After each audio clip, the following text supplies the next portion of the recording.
Hi, my imperium, with me the 40k Empress. Today we're going to take a look at Ciaphas Cain and why is he so cynical about the Emperor of mankind? Wait, what? Is it about the Emperor or is it about something else? Let's start to dissect this. Ciaphas Cain, the self-proclaimed hero of the Imperium, is one of Warhammer 40,000's most endearing and beloved characters, known for his roguish charm, questionable heroism, and uncanny knack for surviving the galaxy's deadliest battlefields.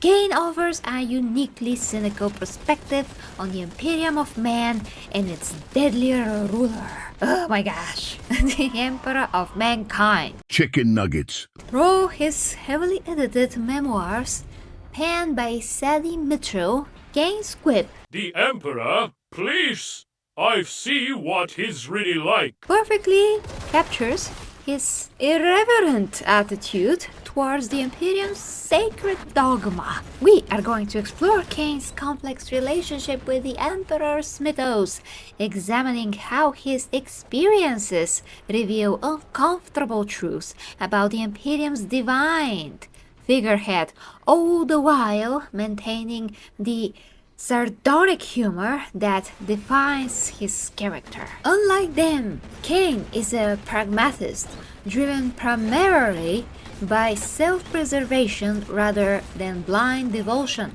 His memoirs, presented in novels like For the Emperor and Case of Ice, are framed as historical documents. They are notably edited by Inquisitor Amberly Vale, who frequently adds footnotes to correct Cain's self-deprecating exaggerations or to highlight his unintentional heroism. Cain's claim about seeing what the Emperor is really like isn't a literal statement. He never meets the Emperor, who has been enthroned on the Golden Throne for more than 10,000 years. No, are you joking? Instead, Cain's remark reflects his frequent encounters with the Imperium's myriad institutions, all of which claim to embody the Emperor's will. Through these experiences, Cain exposes the vast chasm between the Emperor's divine image and the flawed reality of his Imperium. Sweet mother of my Primarch sons. The myth versus reality. In Warhammer 40k lore, there's something of a myth versus reality. The Emperor of Mankind is a near mythological figure, a powerful psychic god king who united Terra during the Great Crusade. He was mortally wounded during the Horus Heresy and was placed on the Golden Throne, where his immense psychic essence is essential for the Imperium's warp travel and continued existence. To the vast majority of the Imperium's citizens, he is a deity, worshipped through dogma of the Adeptus Ministorum, also known as the Ecclesiarchy. Statues, prayers, and sacrifices in his name are ubiquitous, and questioning his divinity is heresy punishable by death. Yet Cain, a man who thrives by dodging both danger and dogma, often sees through the veneer of this worship. His adventures from battling orcs on Perilla to uncovering gene-stealer coats on Gravavax consistently expose the Imperium's brutal inefficiencies, deep-seated corruption, and rampant fanaticism, all supposedly justified by the Emperor's will. So we just gotta touch upon the bureaucracy, the hubris, and the Imperator's will. To Cain, the Emperor's will often seems like a convenient excuse for the Imperium's self-inflicted wounds. To be fair, my Imperium, I would like to interject here, and everything that happened after the Emperor got embedded in the Golden Throne is basically not of his will, because the Ecclesiarchy and whatever else institutions that came to power after the Emperor got stuck there very strongly, they're basically making stuff up, like a lot of cultures on Earth like to pretend that they speak for God. It's kind of like a similar thing.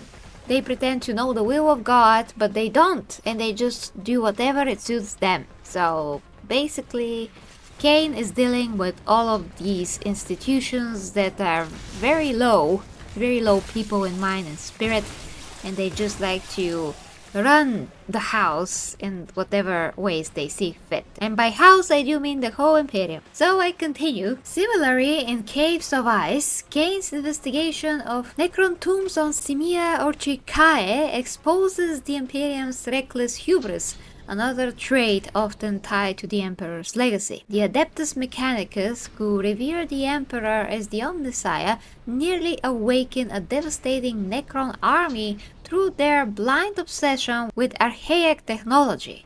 Cain's dry commentary on their secret rituals, which he links to polishing a tank and praying, it works, underscores his disbelief in the divine. And if I continue reading this, I will have a new tongue, and my tongue's gonna be a very Xenos tongue, because it's very hard to read. Okay, I continue. His survival hinges on quick thinking and sheer luck, not divine intervention, suggesting that the Emperor's protection is more myth than reality in a day-to-day operations.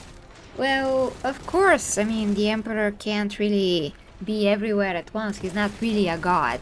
I mean, he is up there in terms of some of his powers, but he's not omnipotent and not yet as powerful as Chaos. And to be a real god, he has to be way more powerful than Chaos is, so I don't know. Cain's closest brushes with the forces of Chaos, the Emperor's metaphysical opposite, after indirect insights into the Emperor's true nature. In the Traitor's Hand, Cain faces a Slaneshi coat on Slackenberg, where the warp's corrupting influence nearly overwhelms him. His remarkable resistance to chaos, largely aided by his loyal aide, Jurgen's psychic no field, reinforces the Emperor's cosmic role as a bulwark against the erroneous powers. Yet even here, Cain remains unimpressed, noting that the Emperor's divine light feels more like a propaganda tool than a tangible protective force. Heresy. I am shocked and appalled. Jurgen's blank nature, a rare psychic no mutation, proves arguably more effective than any prayer, further deflating the Emperor's mystique in Cain's eyes. Could you be more ridiculous? Inquisitor Amberly Vale's footnotes provide a crucial counterpoint to Cain's cynicism, ensuring that the broader Warhammer 40,000 lore remains consistent. She frequently chides Cain for his flippancy. However, her own status as an Inquisitor, a high-ranking servant of the Emperor's will, lends significant weight to Cain's observations. Even she acknowledges the Imperium's inherent flaws, such as in Death of Glory, where Cain's improbable survival during the Orc siege of Perilla becomes a massive propaganda coup for the Imperium. The Ecclesiarchy hails Cain as a living saint, a title he finds utterly absurd, knowing his heroics were primarily driven by a desperate desire to escape danger. This irony reveals the Emperor's image as a deliberate construct manipulated to inspire loyalty and faith in a decaying empire. I am the Emperor of mankind. I don't need to explain myself. So what is the enduring appeal of this reluctant hero? Cain's perspective isn't a rejection of the Emperor himself, but rather a sharp critique of the mythos that has been painstakingly built around him.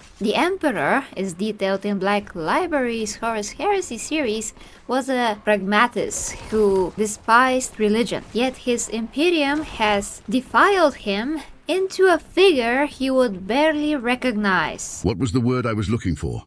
Yes, Heresy. Cain's quip perfectly reflects this disconnect. He's seen the Emperor's true nature, not in a literal sense, but in the pervasive hypocrisy of his followers. From the ecclesiarchy, firebrand preachers, to the administratum soul-crushing bureaucracy. His memoirs, while exaggerated for humor, are firmly grounded in this uncomfortable truth, making him a uniquely relatable lens for readers navigating the grim-dark universe of Warhammer 40,000. The enduring appeal of Cain's character lies in his ability to humanize the overwhelming scale of the 41st millennium, while Space Marines and Primarchs grapple with cosmic destinies.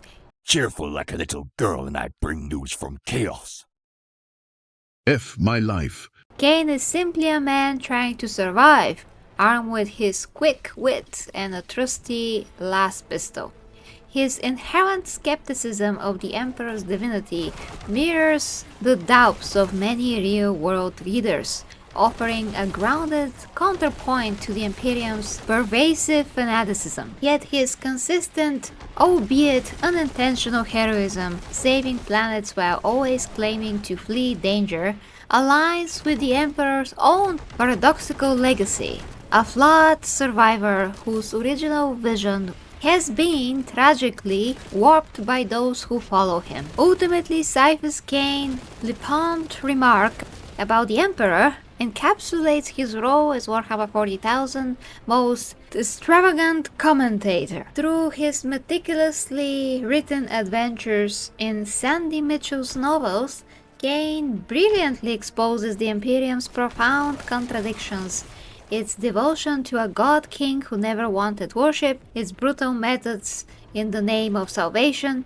Look at yourself first. and its desperate reliance on myths to prop up crumbling empire. His perspective, consistently grounded in lore-accurate details and entrenched by Inquisitor Amberly Vale's insightful annotations, offers a compelling window into the Emperor's true nature, not a divine being, but a powerful symbol distorted by 10,000 years of desperation and misinterpretation. Ha, I knew it. Cain's irreverence, humor, and unlikely heroism make him the perfect guide to unpack the grim absurdity of the 41st millennium, providing that even in a galaxy of gods and monsters, a coward's cynicism can reveal the deepest truths. Well, guys, my Imperium, I just want to add that it's very easy to talk about someone's rule. It's extremely easy to criticize from a lower standpoint, but when you're up there, when you are actually the Emperor of Mankind and you know the weight on your shoulders and the tough decisions that you have to make,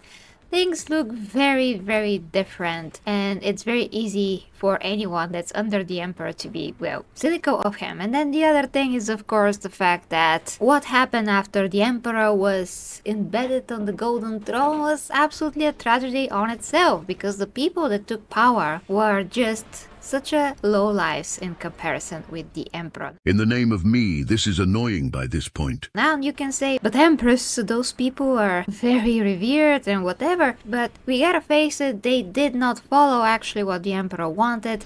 They actually spit on his legacy, and they don't deserve to be in these positions.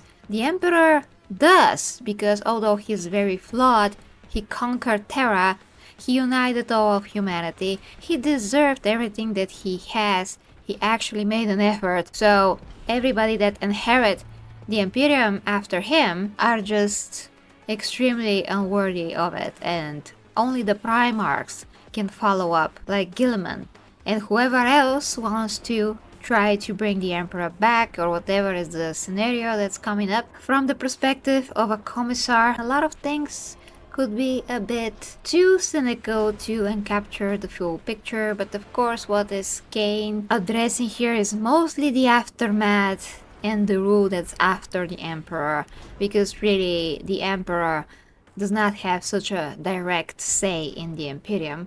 But in my personal desires for what I want to see in the future, I would like for the Emperor of Mankind actually to return, and I like to see a lot of those institutions being spanked like a very misbehaved children, and just see what happens. It's gonna be very fun, guys, if that ever happens. With that being said, watch this next. Let me know what you think down below, and if you'd like to support me, the links are also down below, guys. I also have my own pocket dimension in which I teach people fitness, health, nutrition, how to have better personal lives. Basically, it is my coaching that I do at OnlyFans, my pocket dimension around the realm of chaos, in which I actually do good and not slaneshi things. Not.